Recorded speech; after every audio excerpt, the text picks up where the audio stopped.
Greetings YouTube, Simon here, and as many of you who are watching this probably know, we've just pretty much completed Final Fantasy VIII Remastered, and I've just done a series on that, going through the game, getting the Platinum Trophy, etc, etc, and some of you have been wondering what's coming next. Well, after getting the Platinum for Final Fantasy VIII, I realised that I do not yet have the Platinum for Final Fantasy VII here on PS4. As you can see, I've only got about 1 or 2 trophies, 2 of the very easy ones, and I thought since we've got the remake coming out next year, it would make perfect sense to go ahead and start a new series on Final Fantasy VII and cover it in a similar way that I did for Final Fantasy VIII recently, and get all the trophies, do live streams, etc, etc, and hopefully then we'll have the Platinum Trophy before the remake comes out next March, which I'm very much looking forward to playing and to covering, of course, on the channel.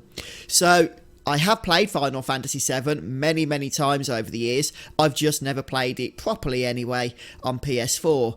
And the last walkthrough I did for this game was actually 7 years ago now, 2012. And the way I make walkthroughs nowadays has pretty much evolved a huge amount since then.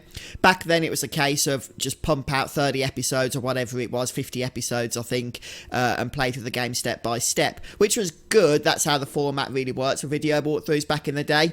But now I think people do expect a little bit more, which is why more recently with my Final Fantasy guides like 12 and 8 and other games as well, I've done these standalone episodes intermingled with these standard, you know, let's play episodes as well, so that people can find the information they want a lot easier. So I thought it'd be about time to update that 7-year-old Final Fantasy VII walkthrough, and seeing as how, as I say, I haven't got the Platinum, it would be the perfect excuse to play the game on PS4, live stream the game, do all of the good stuff that we did for Final Fantasy VIII, and hopefully you guys will be willing to join me along for the ride. So maybe if you haven't played Final Fantasy VII for a while, or if you haven't played it at all, this will be the perfect opportunity for you to come on board, get the game downloaded, and you can play along with me as well. Now, the thing with the trophies, because I do want to get the Platinum Trophy here, Gaia's Guardian, I expect some of these trophies to be quite a bit trickier than some of the harder trophies in the Final Fantasy VIII Remastered list. Best Bromance, for example, managing to get on a date with Barrett in the Gold Saucer, was more of an Easter egg in the original game. It doesn't really do much when it actually happens. There's not even a whole lot of dialogue.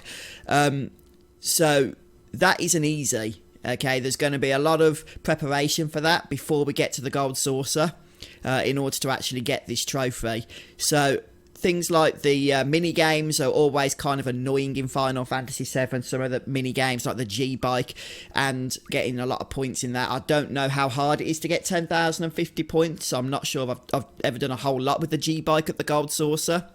But we'll see how tricky that's going to be. Getting just under 100 million gil.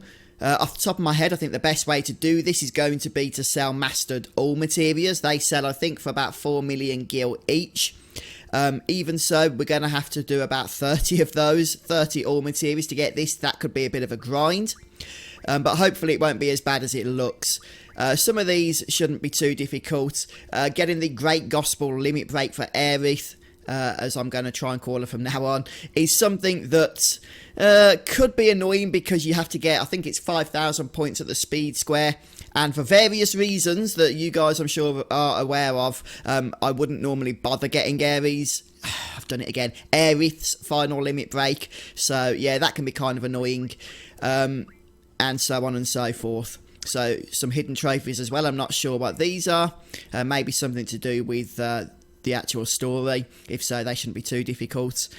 Alright then, so overall, some of these look like they could be kind of annoying, but I think we can do this. If we work together, folks, and if you want to support me on these streams, by that I mean like turning up and giving you the tips and everything else that you guys were so good at doing during the Final Fantasy VIII streams, then I think we can manage this.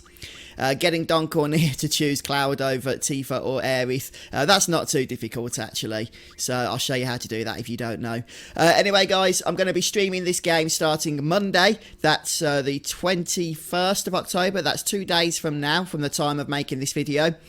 Same time as usual, so do come and pop along if you're able, even if it's just to say hello. That's always appreciated. But enjoy the rest of your weekend, and hopefully if you're able to make it, I will see you for the Final Fantasy VII live streams as we begin this new series.